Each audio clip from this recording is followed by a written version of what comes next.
didn't believe the rumors, so I hid in the bathroom of the library till after hours and waited for everyone to go home. The light shut off and I suddenly found myself in darkness. The only source of light was the silver glow of the moon, but I wasn't afraid of the dark.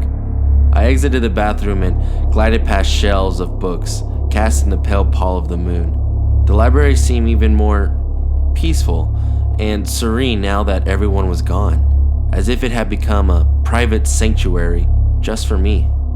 I brushed my fingers over the spines of books sitting in the shelves, walking towards the back of the library. Julie told me not to stay behind. She said the off-limits section gave her bad vibes. She said the books they kept were magic, cursed, and evil. I didn't believe her.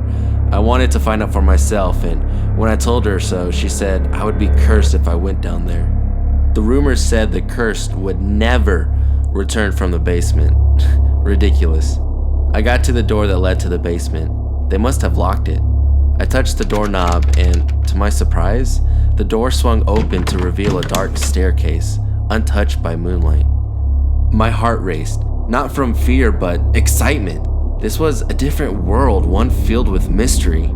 Curses weren't real.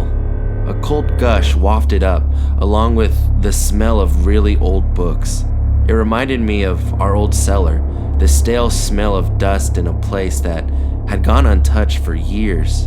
I pulled out my phone and turned on the flashlight, then began my descent. The stairs creaked softly and the painted walls went from eggshell white to plain brick. The air got colder. I sort of knew what was in the basement.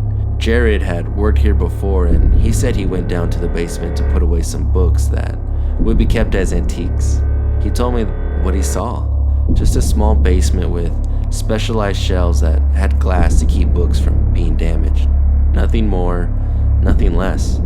As I reached the bottom of the stairs, I saw just that, a regular basement. I smiled and rolled my eyes, just as I thought, nothing amiss. A sound came from my right. I jumped. I turned my phone in the direction of it and began to follow where I thought the noise had come from. 2 shelves over and 1 row down was a bookcase with glass doors wide open. On the floor was a single book. I went to it. It could have been the wind, a slight breeze. These were old books. I picked it up. It had no title, just a hard leather cover. I opened it, expecting children's stories, but inside, on its yellowed pages, I saw rows of names and dates. All were crossed out. Some dated back to the 1500s. John, Sarah, Emmanuel, Thomason, Evan, Christopher, Mary, all crossed out next to a date. I flipped through the pages to find all of them like that. Some of the pages even had dark stains, which couldn't have been blood. It couldn't be. I finally reached the last page, the very last. Most of the names were crossed out, all except one. It was my name, and it was today's date. Why wasn't it crossed out yet? A chill came over me, and I suddenly didn't feel alone. I heard a door slam and jumped so hard the book fell right out of my hands. I ran back to the stairs and climbed them 2 at a time, breaking out into a cold sweat as my heart pounded. What I saw made me stop in my tracks, frozen with the first true feelings of fear. The door to the basement was gone. There was only brick. Hey, is someone out there? I placed my hands where the door should have been, feeling the cold brick with wide eyes. That's not what was here. There was a door. I know there was. I heard the stairs creak behind me and whirled around, shining my light into an empty staircase. I wasn't alone here. They must have locked me in. I turned back around and was startled when I saw the door had returned. I nearly screamed in joy as I yanked it open. I stopped.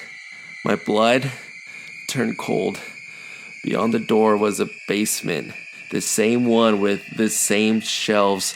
I couldn't move. I was shaking. To my right, I heard a sound and knew it would be a book that had dropped. I gathered the courage to move. My head was spinning. I walked past 2 shelves in 1 row, picking up a hard leather-bound book.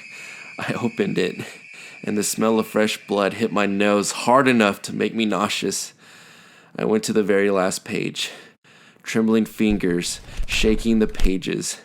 I saw my name written down, today's date, and it was crossed out in blood.